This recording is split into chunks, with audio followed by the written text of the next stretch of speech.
জয় জয় জয় জগত জয় জগন্নাথ ৰাম পতিত পাতকী ঐতঞ্জুনিষ্টৰ স্মৰণে যাহাৰ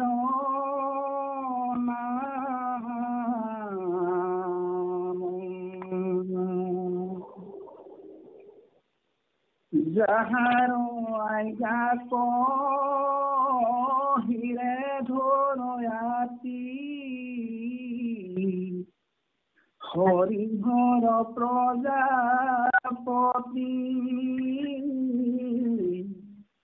হেনয় ঈশ্বৰ কৃষ্ণক কৰো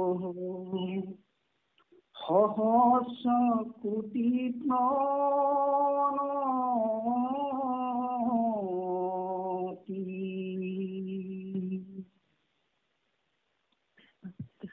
নমো ভগৱন্ত হততে কৰন্ত যিটো জগতক দায়া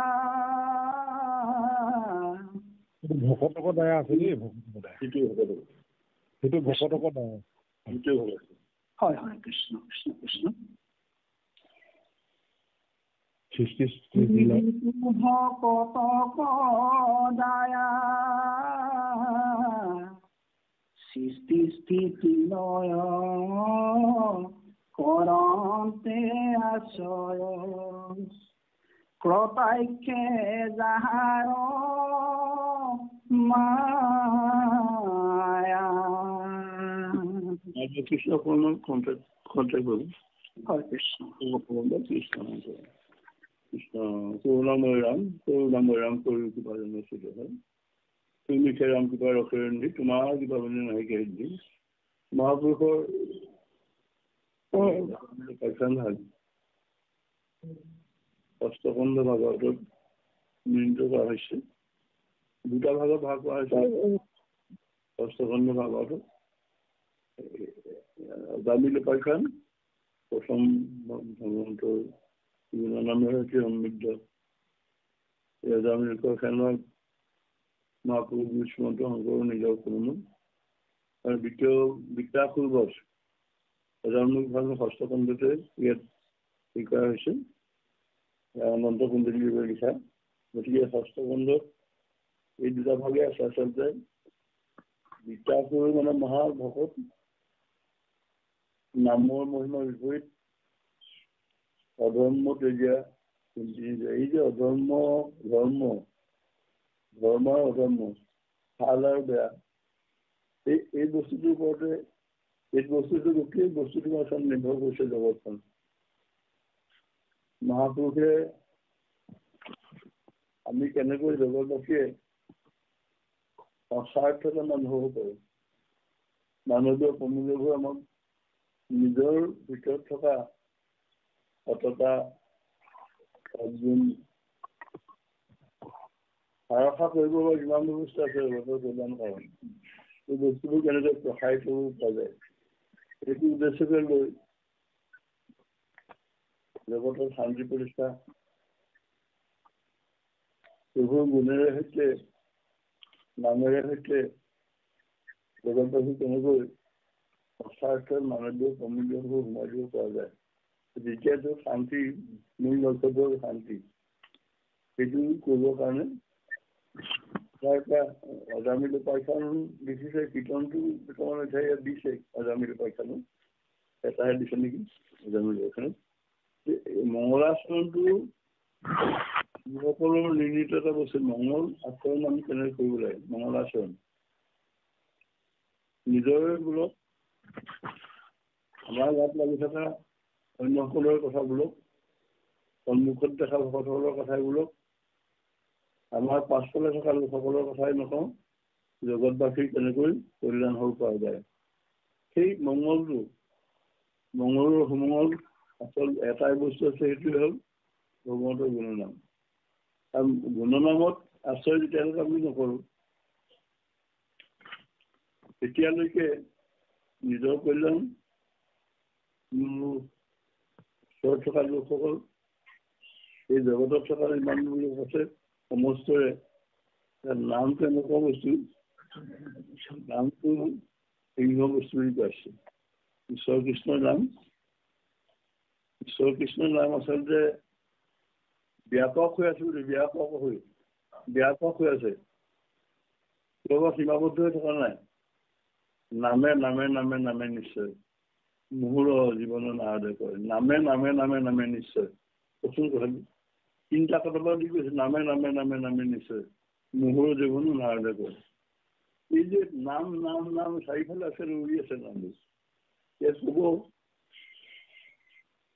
ইয়াতে কথাখিনি গোটেইখিনি ক'ব হৰি হৰ এই যিমানবোৰ সৃষ্টিকৰ্তা তিনিটা গুণে সমৃদ্ধ ভগৱন্ত এটাইকেইজনে আচলতে সেইসকলকো যদি কিবা তেওঁলোকৰ যদি আচলতে কল্যাণ সাধন কৰিবলগীয়া বস্তু আছে নাম বাধ্যকৰ কথাই নাই ব্ৰহ্মাকে আদি কৰি জীৱবোৰ মায়াধীন হৈ আছে আমি মায়াধীন লোকসকলে এই মায়াৰ পৰা কাম কৰিবৰ কাৰণে আমাৰ চকুৱে দেখো কিন্তু চকু মুখাই আছে মায়াৰ কাৰণে মই চবকে দেখা নাই মোৰ লগত সম্পৰ্ক থকা সকলক মই চাব খুজিছোঁ কিন্তু ভালকৈ তাকো চাব খোজা নাই এই অহংকাৰ আমি পবিত্ৰ হৈ থাকোঁতে এইফালে আমি আমাৰ চকু ঘূৰাব নোৱাৰোঁ কাৰণ মায়াটোৱে আমাক এনেদৰে আগুৰি আছে মায়াকে দেখুৱাই বিভিন্ন পৰিস্থিতি এই বিবিধ পৰিস্থিতিটো আমি দেখোঁ বিবিধ দেখিছোঁ ভিন্নতা দেখিছোঁ আচল বস্তুটো দেখি বেয়াটো দেখোঁ গতিকে মংগলাচৰণটোৰ যোগেদি ঈশ্বৰ কৃষ্ণক সন্মুখলৈ আনি লৈ মোৰ যাত্ৰাটো ক'বলৈ যাবলৈ লৈছোঁ ৰাতিপুৱা বিচনাৰ পৰা উঠিছোঁ কৃষ্ণ বুলি যদি যাত্ৰা কৰিব পৰা নাই কওঁতে যদি মই কৃষ্ণ বুলি অকণমান শান্তিৰ সৈতে মোৰ মনটো জীয়াব খোজা নাই প্ৰথম গা ধুবলৈ পানীটো ঢালতে যদি মই কৃষ্ণ বুলি ক'ব পৰা নাই এই গোটেইবোৰ তাতে কৃষ্ণ চাৰিওফালে কৃষ্ণ আছে কৃষ্ণৰ চৌদিশতে আছে গতিকে সেই যে মংগলাচৰণটো আমি কৰিব লাগে কিয় জগতৰ আধাৰ ভগৱন্ত আচলতে জগতৰ আধাৰ গতিকে কৃষ্ণক জগতৰ জনক বুলি কয় জয় জয় জয় জগতৰ জনক জয় জগন্নাথ ৰাম জয়টো কাক বিচাৰিছে নাই ভগৱন্তৰ জয় বিচাৰাৰ লগে লগে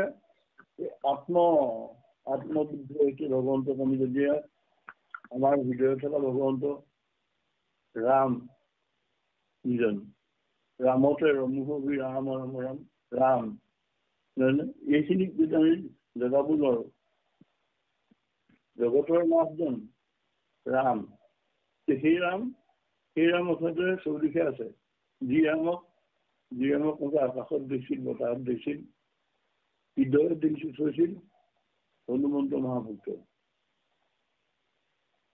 নিজৰ হৃদয় চাৰিও দিশৰ পাইছিল ভগৱন্ত ৰামৰ আগত গতিকে এই যে ৰাম ৰমন যেতিয়ালৈকে নহয় তেতিয়ালৈকে আমাৰ যাত্ৰা সফল নহয় সুন্দৰ নহয় সুগম নহয় গতিকে এই কথাবোৰ আচলতে চৌদিশে আচলতে ব্যাপক হৈ থকা ৰামক আমাৰ যদি দৃষ্টিগোচৰ মানে মনৰ দৃষ্টিৰে যদি আমি চাবলৈ শিকা নাই আমাৰ যদি মানসিক ভ্ৰমৰ কাৰণে আমি আচলতে তাৰ পৰা আঁতৰি আহিছোঁ পৃষ্ঠভংগ দিছোঁ পিঠিটো দিছোঁ আমি তাৰ ফালে সেই আচলতে আমাৰ মুকুতি একোৱে সম্ভৱ হ'ব নোৱাৰে সেইকাৰণেই প্ৰথমতে মংগলাচৰণখিনি ভগৱন্তৰ কীৰ্তনখিনি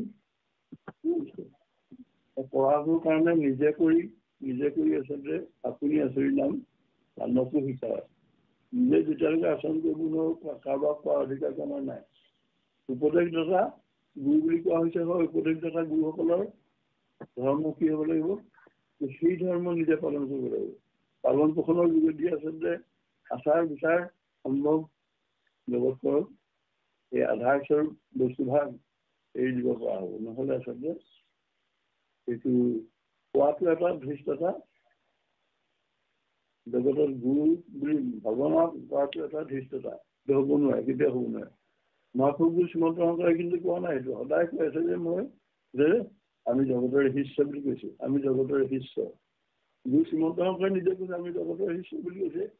আমিবোৰ আপোনাক ইয়াত থকা আমাৰ গুৰু বুলি কোৱা লোকসকল, এই যে আমাৰ ব্যাখ্যা কৰা লোকসকল, এই যে পাঠকি লোকসকল, এই যে আমি সকলো গোট খাই থাকো, আত্মমূৰ্তাৰে পৰা আমি অনুভূতি দি হৈ থাকো, তেতিয়াহ'লে আমি তললৈ যাব নোৱাৰিলে, নামিব নোৱাৰিলে গভীৰতা অনুভৱ কৰিব নোৱাৰি। নামিব লাগিব, নামৰ যোগেদি আমি নামিবলৈ শিকিব লাগিব।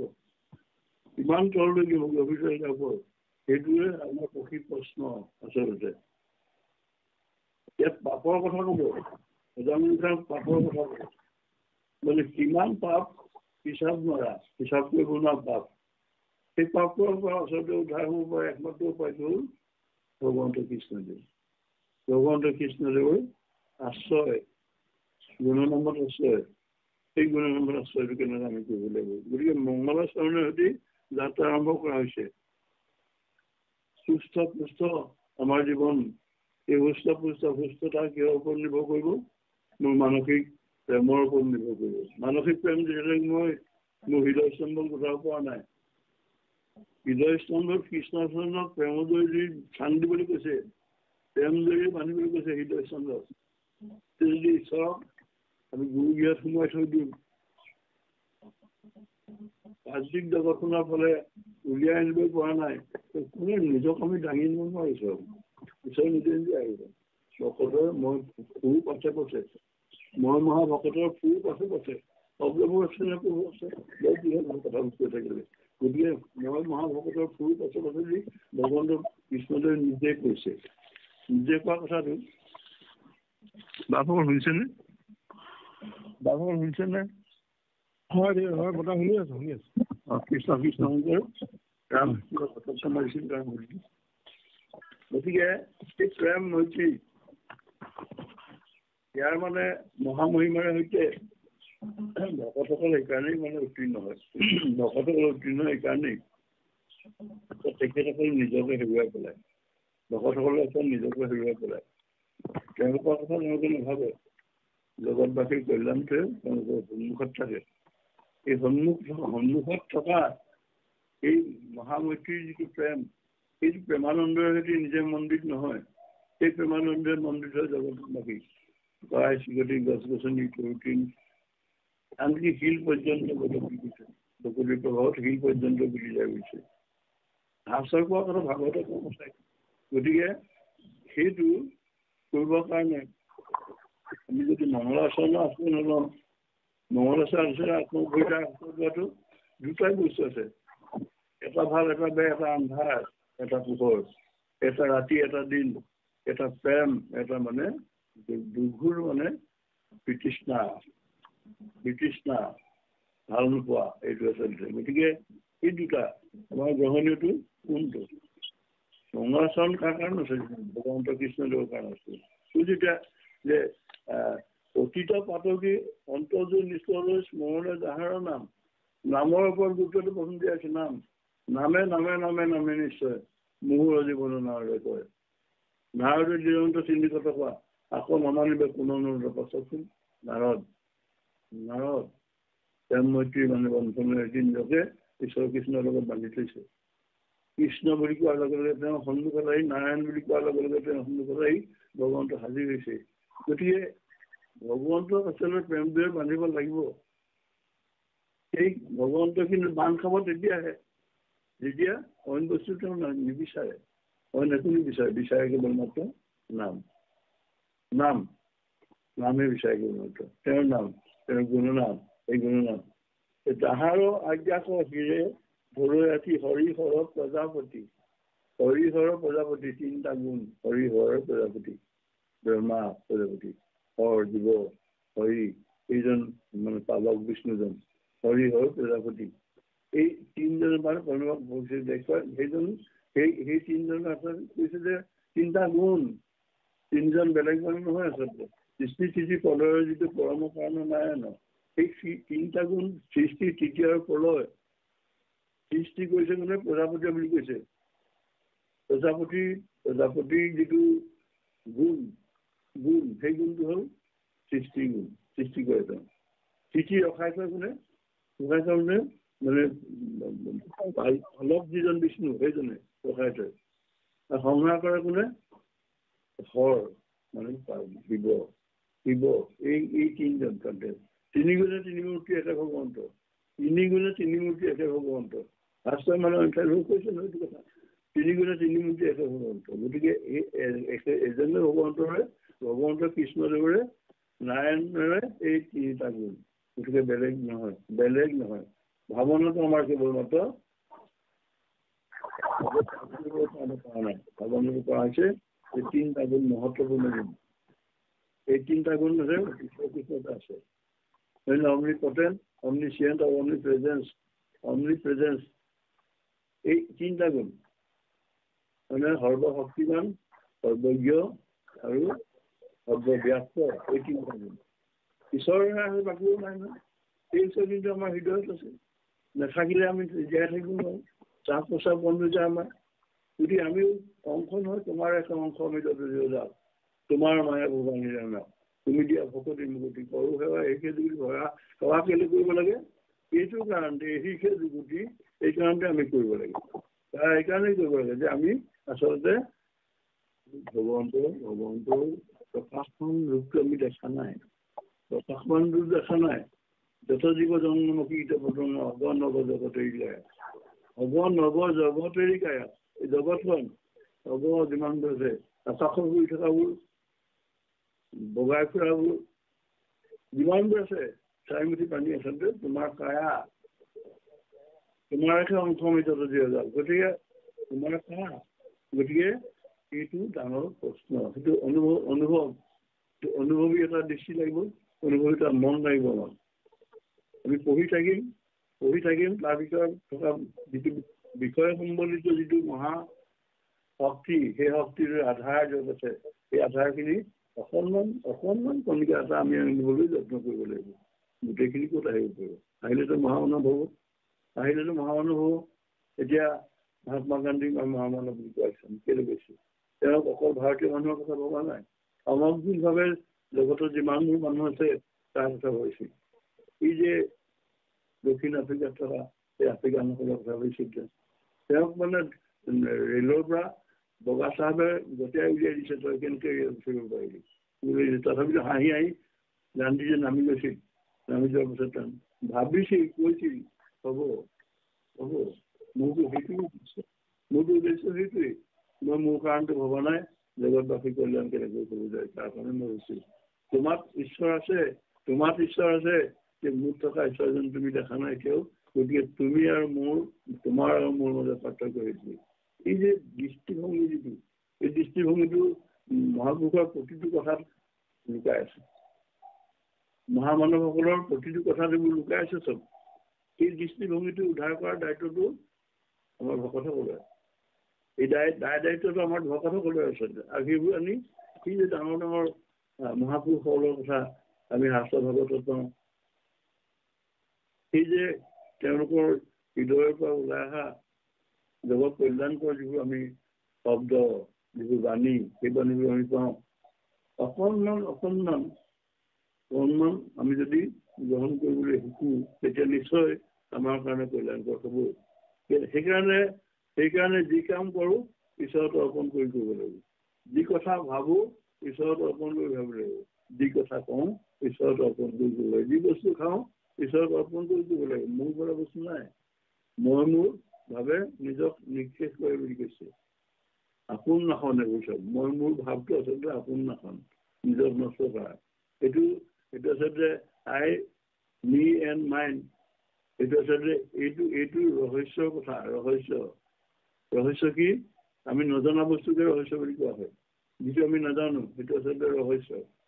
আমাৰ সন্মুখত মই নাজানো, মইনো কোন মই নাজানোৱেই।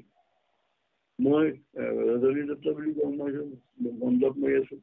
আচলতে মই হয় জানো নহয় নহয় মোক পৰীক্ষা কৰিছোঁ কোনে মই যে মই মাত খাই মাতি খাইছোঁ মই যে শ্বাস প্ৰশ্বাস লৈছোঁ মই যে দৃষ্টি আপোনালোকৰ চাইছোঁ মই যে কৰ্ণ গোচৰ হৈছে আপোনালোকৰ শব্দবোৰ হয় জানো এইটো মইত আছে নেকি নাই মইত নাই এইবোৰ আচলতে ব্যাপক হৈ আছে সমস্ততে আৰু সেই মহাশক্তিৰ নাম ঈশ্বৰ গতিকে সেই মহাশক্তিৰ নাম সেইজন ঈশ্বৰে তাক ভাল পায় তেওঁ গুণনামক ভাল পায় গতিকে গুণনাম আশ্ৰয় যেতিয়ালৈকে আমি নকৰোঁ তেতিয়াহ'লে এই যে আমাৰ ভাল নল'ব আমাৰ এই যে আপোনাৰ পাঁচ প্ৰথমবোৰ কৰিছে বৰ ভাল কাম হৈছে মানে আমি যিমানেই ভাল কথা উচ্চাৰণ কৰিম সিমানেই পৰিলক্ষিত হ'ব পৰি থকা বেয়া বস্তুবোৰ সদায় যে মাটিত থকা পৰি থকা বস্তুটো দুৰ্গন্ধটো আঁতৰি যায় ঠিক তেনেকৈ বেয়া শব্দবোৰ আঁতৰ কৰিবৰ কাৰণে ভাল শব্দৰ প্ৰয়োগ যিমানতে কৰিব পৰা যায় এই গুৰু কথাবোৰ হৰি কথাবোৰ যিমান মানে ইথাৰিয়েল এই ক্ষেত্ৰখনত উৰুৱাই দিব সিমানেই আপোনাৰ পবিত্ৰ হ'ব তাত এইবিলাক চব বাহনী সূতা এইবোৰ তাত কাম কৰে তাত কাম কৰে তেনেকৈ কাম কৰে মানে বেয়া বস্তু আঁতৰোৱা সূতাটো যেনেকৈ জাৰুটো যেনেকৈ ঠিক তেনেকৈ আমাৰ শব্দবোৰ ভগৱন্তৰ গুণনবোৰ আচলতে এই বায়ুমণ্ডল পৰিৱেশটো প্ৰদান কৰাত ইমান বেছিকৈ কাম কৰে মানে 10 গুণ বেছি কাম কৰে গতিকে আমাক লাগে শব্দৰ ব্যৱহাৰটো সুন্দৰ হ'ব লাগিব গতিকে মংগলাচৰণত এই কথাখিনি নিহিত হৈ আছে গতিকে জাহাৰৰ আজ্ঞাৰে হিৰে লৰে আতি হিৰে ধৰে আতি হৰিহৰ প্ৰজাপতি তিনিজনে আমিও কোনকোটা বুলি কৈছে আমিও কোনকোটা যিজন ভগৱন্তৰ আজ্ঞা তেওঁ বিশ্বাস আজ্ঞাটো তেওঁ বিশ্বাসটো কামাণ্ডাৰ চিফ কমাণ্ডাৰ গতিকে সেইজন ঈশ্বৰ কৃষ্ণ সেইজন কৃষ্ণৰ আজ্ঞাটো এই তিনিটা গুণৰ কথা যে মই ক'লো তিনিজনে হৰিহৰ প্ৰজাপতিয়ে আজ্ঞা পালন কৰি আছে গতিকে আমি কোনকোটা বুজিছোঁ তেন ঈশ্বৰ কৃষ্ণক কৰো সহস্ৰ কোটি প্ৰণামী আৰম্ভণিতে কৈছে সহস্ৰ কোটি প্ৰণামী এবাৰ দুবাৰ নহয় 3বাৰ 4বাৰ নহয় 1000 বাৰ নহয় সহস্ৰ কোটি বাৰ সহস্ৰ কোটি বাৰ গতিকে প্ৰণাম কৰি ভাবিব লাগিব চিন্তা কৰিব লাগিব উচ্চাৰণ কৰিব লাগিব ভগৱন্ত কৃষ্ণৰ কথা মংগলাচৰণৰ এই বাৰ্তা আমাৰ কাৰণে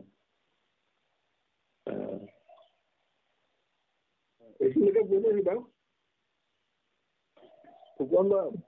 কৃষ্ণ এক নম্বৰতে পঢ়িলে নহয় এইটো আছে তাত পঢ়িবলৈ কৃষ্ণ নপঢ়া নহয় হয় যত অৱতাৰৰ পৰা আছে আছে সেইখিনি আছে নহয় আছে আৰু ভগৱন্ত সততে কওঁতে যিটো ভকতক দয়া হয় চিঠি লয় কৰন্তে আশ্ৰয় কটাইছে যাহাৰ মায়া এই ভগৱন্তৰ এইখিনি কাম কৰে এইজন ভগৱন্তক মহাপুৰুষে বৰ্ণনা কৰিছে নমস্কাৰ কৰিছে ই নত কৰি ভগৱন্তৰ চৰণত নিবেদন কৰিছে সততে এই ভগৱন্তই তাক দয়া কৰে ভকতক দয়া কৰে ঈশ্বৰ কৃষ্ণ দয়া কৰে ভকতক আমি আচলতে দয়া কৰিব নোৱাৰোঁ ভকতক আমি মানুহবোৰে কৰোঁ ভকতক সাহ কৰিব লাগিব আমি আচলতে আমাৰ ভিৰটো ভকতক সাহ কৰিব লাগিব ভকতৰ আজ্ঞা মানি আমি আচলতে গ্ৰহণ কৰিব লাগিব গতিকে সেইজন যত অৱতাৰ বিভূতি যাহাৰ দ্বাৰা মহাহৰি নাম অৱতাৰবোৰ বিভূতি আছে বিভূতি মানে কি কিছুমান মানে ঐশ্বৰ্য বিভূতিৰ কথা ঐশ্বৰ্য বিভূতিৰ কথাতে আছে প্ৰভুত্ব আপোনালোকে জানে ঐশ্বৰ্য বিভূতিৰ কথা আছে বিভূতিবোৰ আচলতে 8টা বিভূতি আছে 8টা বিভূতি এই বিভূতিকেইটা অনুমা লঘিমা প্ৰাপ্তি প্ৰাকাম্য মহিমা ইক্ষিতা এই যে হেৰিবোৰ আছে বক্তৃতা কামৰ বক্তৃতা এইকেইটা মানে 8টা বিভূতি বিভূতি মানে শক্তিকে কথা বিভূতি মানে বিভূতি বুলি ক'লে বিভূতি বৌদ্ধকৰ লগত সম্পৰ্ক আছে গতিকে ইশিতা বুলি কওঁতে অনিমা বুলি ক'লে আটাইতকৈ সৰুটো অনিমা বুলি কয় সৰু সৰু হ'ব পৰা ঈশ্বৰহে শক্তিটো আছে মানে বিভূতিটো ঈশ্বৰৰহে আছে গতিকে ক'ৰবাত বিষ্ণু এইটো মানে আচলতে শিৱ গুণ বুলি কয় আচলতে শিৱ বুলি ক'লে আচলতে আমি শিৱ শংকৰৰ কথা ভাবোঁ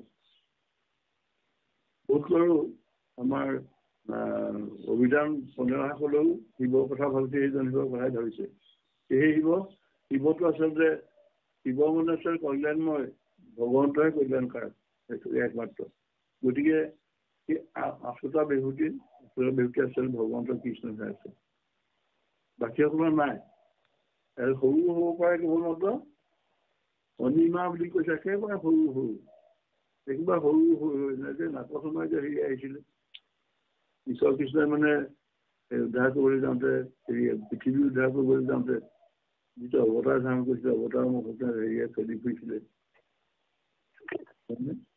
খেদি ফুৰোতে তেওঁ নাকতে সোমাইছিলে এইটো একেবাৰে সৰু মানে ভগৱন্ত তাত নাকত সোমাই গৈছিলে চাওকচোন কথাটো গতিকে সেইটো নাম অনিমা পাছতো লঘিমা এটাইকে মানে পাতলৰ পাতল সেইটোকে লঘিমা বোলে গধুৰটো বিপৰীত শব্দটো পাতল সেইটোকে লঘিমা বুলি কোৱা হয় লঘিমা সেইটো তাৰপিছত প্ৰাপ্তি যিটো আমি মানে পাওঁ যিটো মানে প্ৰাপ্তি পোৱা সামৰ্থ্য থকা যিটো প্ৰাপ্তি বুলি কোৱা হয় যিটো পালোঁ সেইটো প্ৰাপ্তি বুলি কোৱা হয় পোৱাৰ আশাটো ঢেৰ আছে আমাৰ পাবলৈ ঢেৰ বিচাৰোঁ আমি ওৱান বিগেটছ ওৱান আমাৰ মানে অভাৱটো কেতিয়াও পূৰণ নহয় এটা অভাৱে অন্য অভাৱলৈ আমাক লৈ যায় এটা চোলা থাকিলে দুটা চোলালৈ মন যায় নহয়নে এই যে এটা পালে আমি দুটা বিচাৰোঁ সেইটো আমাৰ প্ৰাপ্তিৰ মানে প্ৰাপ্তিৰ সীমাটো হেৰা এই সীমাত বাঢ়ি গৈ থাকে সেই প্ৰাপ্তিটো আচলতে ভগৱন্তৰ কথা আছে সেই গুণটো এই বিভূতিটো আছে তেওঁতে আছে বাকী ভগৱান নাই আমাৰ কিন্তু বাঢ়ি গৈ থাকে আমাৰ বাঢ়ি গৈ থাকে আমি অপ্ৰাপ্ত হয়নে ৰাকাম্য বুলি কৈছে যিটো ৰাকাম্য মানে আমাৰ যিটো মানে কামনাৰ মানে বিশেষভাৱে তাৰ কামনাবোৰ আছে আৰু লাগে কামনা যিটো কামনা সেইটো ৰাকাম্য বুলি কৈছে হয়নে সেইটো ইচ্ছা শক্তিটো মানে আচলতে ইচ্ছা শক্তি বৰ্ধন হৈ গৈ থাকে আমাৰ লাহে লাহে আচলতে ভকতৰ নহয় কেলে ঈশ্বৰৰ সমস্ত অৰ্পণ কৰি দিলে তেওঁক একো নালাগে তেওঁক লাগে কেৱল যে কৃপাটো লাগে তোমাৰ এটা অংশ যথেষ্ট তোমাৰ মায়ে বান্ধি থৈছে গতিকে তুমি কৃপাধন্য আমি কৃপাধন্য হ'ব লাগিব তুমি আমাক কৃপা কৰিব লাগিব সেইটো এই বিভূতিৰ কথাখিনি কওঁতে এই কথাবোৰ অকণমান আমি ভাবিব পাৰিব লাগিব ঈশ্বৰ এই যে অষ্ট বিভূতি তেওঁ আছে এই বিভূতিবোৰে জগতখনক ধন্য কৰি থৈছে সেৱা ধন্য হোৱা পুৰুষসকলে ইয়াৰ পৰা বহু আঁতৰত থাকে সেৱা ধন্য যিসকল হৈছে সেইসকল বহুত আঁতৰত থাকে তেওঁ আচলতে সৰু আটাইতকৈ সৰু হ'ব বিচাৰে তেওঁক নালাগে অৰ্থাৎ তেওঁ সদায় সৰু হৈয়ে থাকিব তেওঁ আটাইতকৈ সৰু হৈ থকাটো ধূলিকণাটো ভকতৰ চৰণ পৰে তাত ভকতৰ চৰণ পৰে উৰি গৈ বতাহত উৰি গৈ ভকতৰ শিৰত পৰিব পাৰে ধূলিকণা লাগে আটাইতকৈ সৰু হোৱাটো মানে আচলতে কাম্য এই যে বিভূতি বৈভৱ এইবোৰে আমাক মহাগৰ্ভৰ এটা শিখৰলৈ তুলি লৈ যায় কিন্তু সেইবোৰৰ পৰা আমি কিমান দূৰত থাকিব পৰা যায় নালাগে নালাগো সুখ ভোগ ভকতৰ কামনাটো এইটো নালাগো সুখ ভোগ ভকতৰ কামনাটো নালাগে মুকুতি মুকুতিও নালাগে তোমাৰ চৰণ মাত্ৰ চাব্দ ভগৱতী তোমাৰ চৰণ মাত্ৰ চাব্দ ভগৱতী ঈশ্বৰ কৃষ্ণ কেৱল মাত্ৰ ভকতি লাগে মুকুতি নালাগে তোমাৰ গতিকে এই বিভূতি আমাক কি হৈছে গতিকে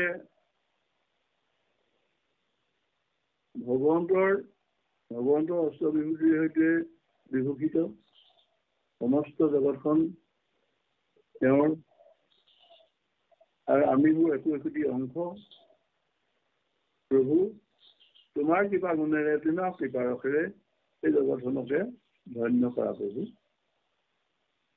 গতিকে সেইটো কৃপা ঈশ্বৰ কৃষ্ণৰ কৃপা কৰুণাৰ কৃপা ভগৱন্তৰ ওচৰত গুৰু শ্ৰীমন্ত শংকৰে মংগল আচৰণৰ যোগেদি বিচাৰিছে সৃষ্টি স্থিতি লয় কৰন্তে আচৰে কটাইছে বাহাৰৰ মায়া সৃষ্টি স্থিতি আৰু লয় এই তিনিটা গুণ ঈশ্বৰ কৃষ্ণই কৈছে ভগৱন্তৰ এই গুণকেইটা অন্যত নাই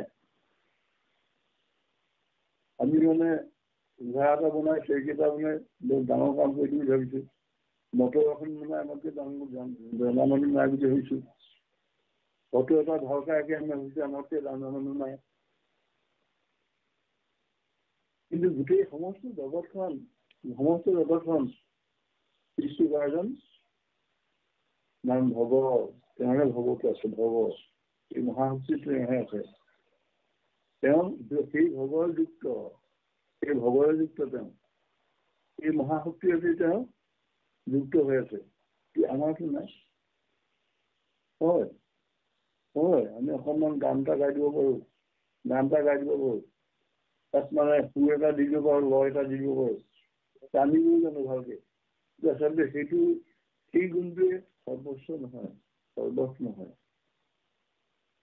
সেই গুণটোত যদি মই অকণমান মোক ইশৰ ধ্বনিত লগাব পৰা নাই ইশৰ ধ্বনিটো যদি তাৰ মাজত সোমাব পৰা নাই তেতিয়াহ'লে চব মিছা ভূপেন হাজৰিকাৰ প্ৰথম গীতটোৱে লিখিছে শংকৰদেৱৰ নামত উৎসৰ্গা কৰি সৰু হৈ থাকোঁতে লিখা গীতটো শংকৰ নামত উৎসৰ্গা কৰা গীত গতিকে এই যে তত্ত্ব মহাতত্ত্বটো মংগলাচৰণটো তেওঁ কৰিছে তেওঁ মংগলাচৰণ কৰিছে তেওঁৰ জীৱনটো অৰ্পিত কৰিছে তেওঁ কৰ্মৰাজি অৰ্পিত কৰিছে তেওঁ গতিকে এই যে অৰ্পণ পৰম মংগল সুমংগলস্বৰূপ ভগৱন্ত বস্তুক যিখিনি কথাৰে অৰ্পণ কৰিব পৰা যায় সেইটো আচলতে অৰ্পিত হ'ব লাগিব আমাৰ মনৰ আমাৰ মগজুৰ আমাৰ হৃদয়ৰ স্তম্ভৰ পৰা সেইখিনি আহিব লাগিব গতিকে তেওঁৰ নাম মহাহৰি ভগৱন্ত এইজন মহাহৰি আমি আমাৰ শ্ৰীমত কৰি কাম আৰম্ভ কৰিব লাগিব যিকোনোৱে কৰোঁ নিজৰ উদ্দেশ্যটো ভকতক এইখিনি কথা কোৱাৰ জগতবাসীৰ কল্যাণৰ কথাখিনি কোৱাৰ কি কৰিলে এই পথটো মসৃণ হ'ব কি কৰিলে এই যাত্ৰাৰে আমি যোৱাটো সুগম হ'ব যিটো যাত্ৰাৰ নাম ভকতিৰ পথ ভকতিৰ যাত্ৰা গতিকে সেই যাত্ৰাটো আমি উঠিছোঁ যেতিয়া আমি মংগলাচৰণৰ কথা অকণমান উপলব্ধি কৰিব লাগিব সেই উপলব্ধিৰ কাৰণেই নিশ্চয় মংগলাচৰণ বস্তুভাগ দিয়া হৈছে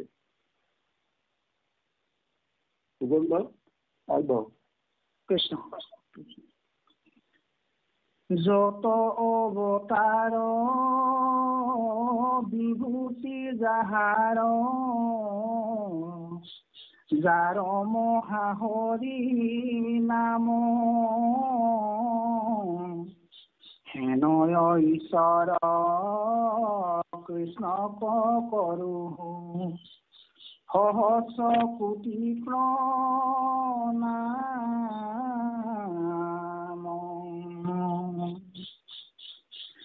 পৰম পাতকী দ্বিজ জানিল মনিন অধম বুদ্ধি নাৰায়ণ বুলি পুতক ডাকন্তে সিও বলা মহা সুধি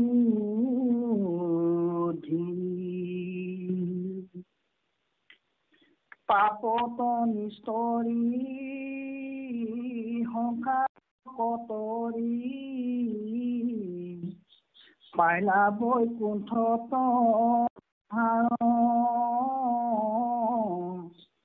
কৃষ্ণৰ কিংকৰে ৰচিলা শংকৰে অজামিল পাই খান কৃষ্ণ কৃষ্ণ পৰম পাতকী হৃদয়ত আমিল মলিন অধম বুদ্ধি নাৰায়ণ বুলি পুত্ৰক ডাকন্তে সিও ভৈলা মহাবুদ্ধি। পৰম পাতকী বুলি কৈছে, পৰম পাতকী, পাতকীটো পাতকী, তেওঁ আকৌ আৰু বেছিকে পাতকী, পৰম পাতকী। পাছত কথাখিনি ওলাব নিশ্চয় পাতকী, তথাপিতো ওলাইছে এতিয়া গুৰুজনে পাতকীটোৰ কথা তোমাক কওঁ। পৰম পাতকী দ্বিজ অজামিল, কোন অজামিল মানে দ্বিজজন, দ্বিজ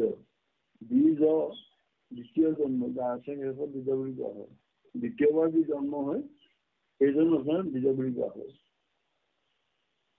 গতিকে দ্বিজ বুলি ক'লে হাঁহে পৰা কণীটো দ্বিজ হয়, কাৰণ কণী পাৰে হাঁহজনীয়ে প্ৰথমতে, তাৰপিছত জমনিলৈ আকৌ এবাৰ জন্ম দিয়ে পোৱালিটো, দুবাৰ জন্ম হৈছে তাৰ। আমাৰ এইসকলক এইবিলাক কোৱা হয় যে তেওঁলোকৰ আচলতে এই মংগলসূত্ৰ দিয়া হয় পাছত লগুণ বুলি কয়, 9 গুণীয়া লগুণডাল, 12 গুণীয়া লগুণডাল, সেইডাল তেওঁলোকক পিন্ধাই দিয়া হয়। আমাৰ 12 বছৰ পাছতে শৰণ দিয়াৰ ব্যৱস্থা আছে। শ্ৰীমন্ত শংকৰদেৱ 12 বছৰ শৰণ দিয়াৰ ব্যৱস্থা আছে। এটা সংস্কাৰ শৰণটো আচলতে শৰণ গুৰুদেৱ নাম ভকতৰ শৰণ, গুৰুদেৱ নাম আৰু ভকতৰ শৰণ। গতিকে আমিও আমাৰ নিয়মমতে আমি দি যাওঁ সেইসকল, কিন্তু আমি দ্বিতীয়বাৰ আমাৰ জন্ম হৈছে, সঁচাকে যদি আমি শৰণ গ্ৰহণ কৰিছো, মিছাকে ল'লে মিছা। ঠিক তেনেকৈ সেইসকল ব্ৰাহ্মণ যিসকল সেইসকলো দ্বিজত্ব প্ৰাপ্তি হয়। 12 বছৰ বয়সত তেওঁলোকৰ ওচৰতে এই লগুণডাল দিয়া হয়, দ্বিতীয়বাৰ জন্ম হয়, কাৰণ দ্বিজ বুলি কোৱা হয়।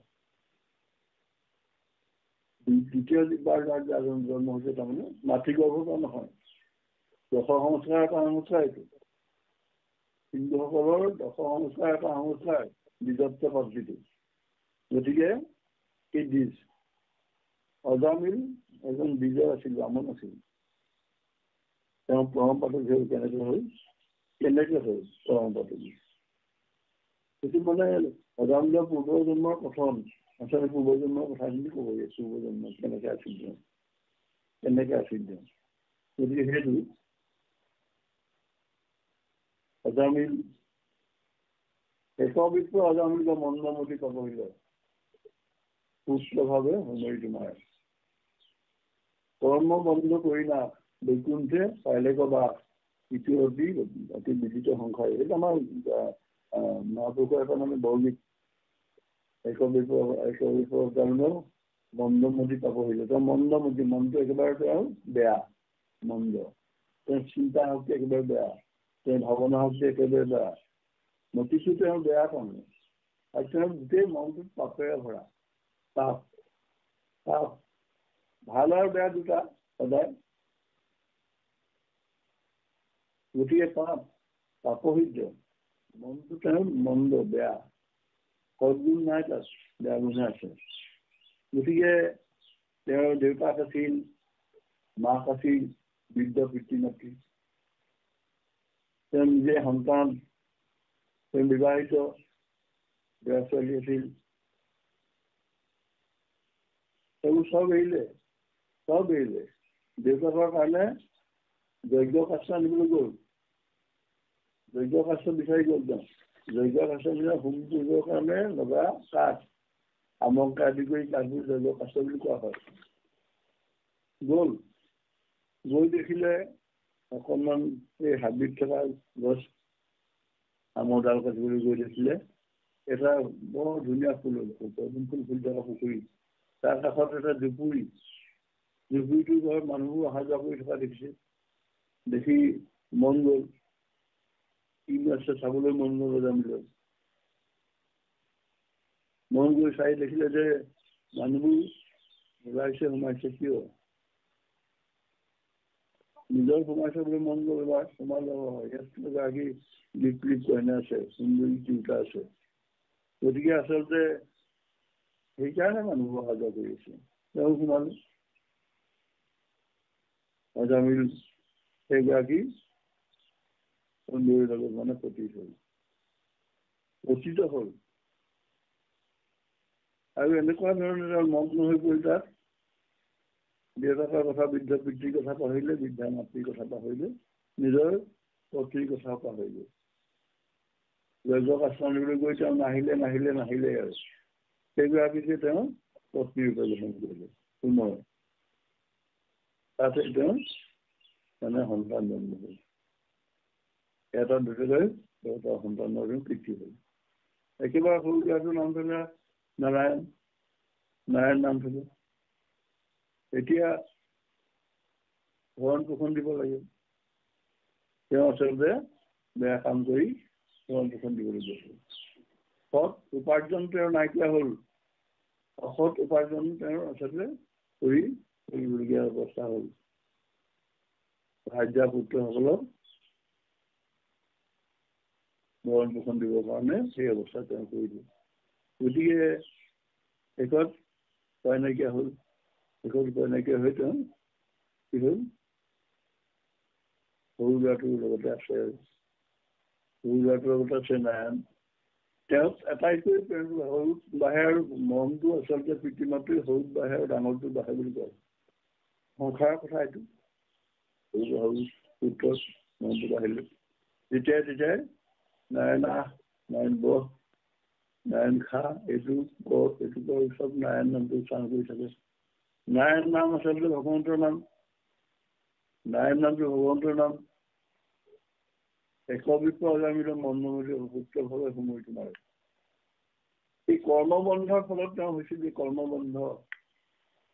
কৰ্মৰ যোগেদি আমি বান্ধ খাওঁ। পলুটো যেনেকে নিজৰ সূতাটোলৈ হয়তো মুখৰ পৰা লোৱা সূতাটোলৈ হয়তো নিজৰ ভিতৰৰ সময় এটা লেটাৰ মতে সোমাই যায়, এটা বন্ধনৰ মতে সোমাই যায়। ঠিক তেনেকে আমাৰ জীৱনৰ কৰ্মবোধি আমাক নিজকে বান্ধি পেলায়। ভাল চিন্তাৰ ভাল ভাৱনেৰে যদি আমাৰ জীৱনচৰ্যা আগবঢ়াই নিব পাৰোঁ, তেতিয়াহ'লে বান্ধিব নোৱাৰে। নহ'লে যে সাংসাৰিক বন্ধুত্ব এনেকুৱা, আমাৰ চিন্তাবোৰ যিমান দূৰলৈ দূৰলৈও ঠিক সিমানৰ মাজত আমি সীমাবদ্ধ হৈ যাম। সীমাবদ্ধতা বন্ধন, এই বন্ধনটো মায়াৰ বন্ধন বুলি আছে। মায়া দেখে বিবিধ পৰিছে, স্বৰূপতো তোমাৰ নাহিকে কিছু ভেদ। বিবিধ পৰিচয়টো আমি দেখিছোঁ মায়াৰ কাৰণে। মায়া আমাৰ চকুৰ আগত মায়া আছে, আমাৰ ভাৱনাৰ আগত মায়া আছে, আমাৰ চিন্তাৰ আগত মায়া আছে। এই মায়াবোৰ আমাৰ বেৰি আছে। ভিন্নতা দেখিছোঁ যে ভগৱন্ত আচলতে কি ঈশ্বৰৰ কথা কৈ থকাহে, কি কৰি গৈছে, কাম কৰি দিব তোমাক দিব বস্তুবিলাক নিদিয়ে, এইবোৰ কথা নাভাবিবা যোৱা। এনেকুৱা ভাৱনাৰ বহু লোক আছে, বহুজন আছে আমাৰ মাজতে আছে। গতিকে এই মায়াৰ এইটো অভিপ্ৰেত। মায়া ভাৱনাই আমাক সংসাৰ বন্ধনত বান্ধি ৰাখি থৈছে। গতিকে তেওঁ এতিয়া কেৱল মাত্ৰ সেই প্ৰেমটো ৰখাব লাগিব। কনিষ্ঠ সন্তান আটাইতকৈ সৰু ল'ৰাটো নাৰায়ণ এই নাৰায়ণ নামটো ঈশ্বৰ কৃষ্ণৰ নাম নাৰায়ণটো ঈশ্বৰ কৃষ্ণৰ নাম গতিকে সেইটোৱে তেওঁক আচলতে মুক্তিৰ পথ নিৰ্দেশ কৰিছিলে মুক্তিৰ পথটো তেওঁ দেখাবলে তাত সেইকাৰণে শেষত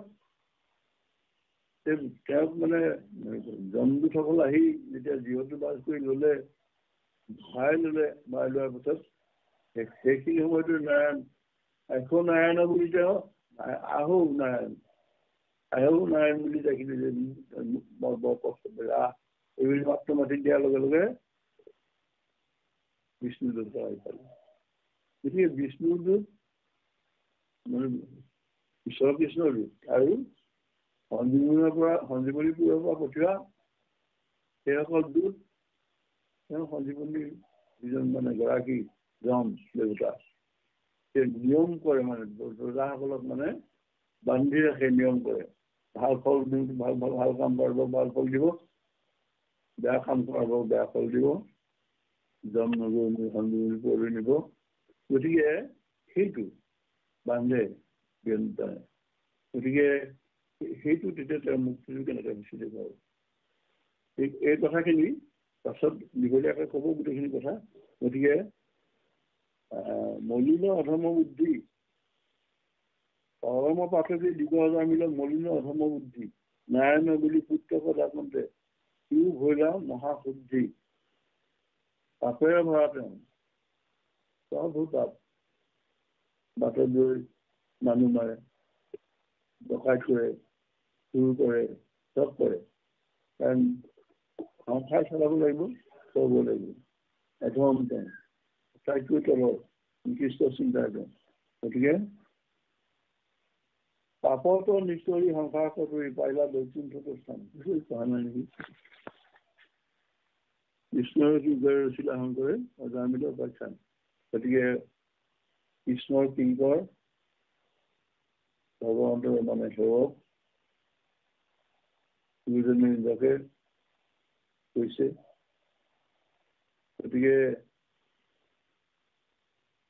আমিবোৰ সদায় গৰ্বপ্ৰৱত থাকো বা মানুহৰ চিন্তাটো কি যে মোতকৈ ডাঙৰ আৰু কোনো নাই মোতকৈ জনা আৰু কোনো নাই মোতকৈ পাছ কৰিব পৰা মানুহ নাই মোতকৈ পাছ কৰি ব্যাখ্যা কৰিব পৰা মানুহ নাই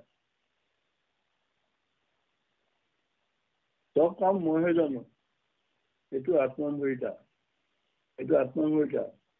গুৰু আদৰ্শ কিন্তু সেইটো নহয় নামতকৈ নাম তলতকৈ তলত যদি কিবা আছে তাত থাকিবলৈ গুৰুৱে আমাক আজ্ঞা কৰিছে গুৰুৱে দিয়া মাটি ঈশ্বৰে ধৰে ৰাতি এই আদৰ্শটো শিষ্যসকলে গ্ৰহণ কৰিব লাগে এতিয়া মহাপুৰুষে জামিল উপাখ্যান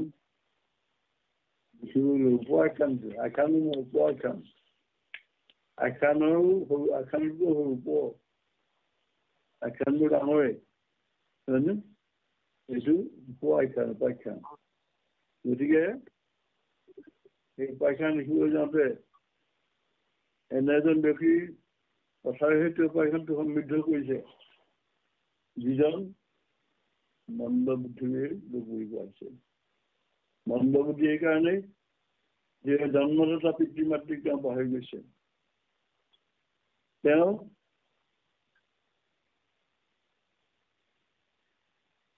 নিজৰ সংসাৰখনৰ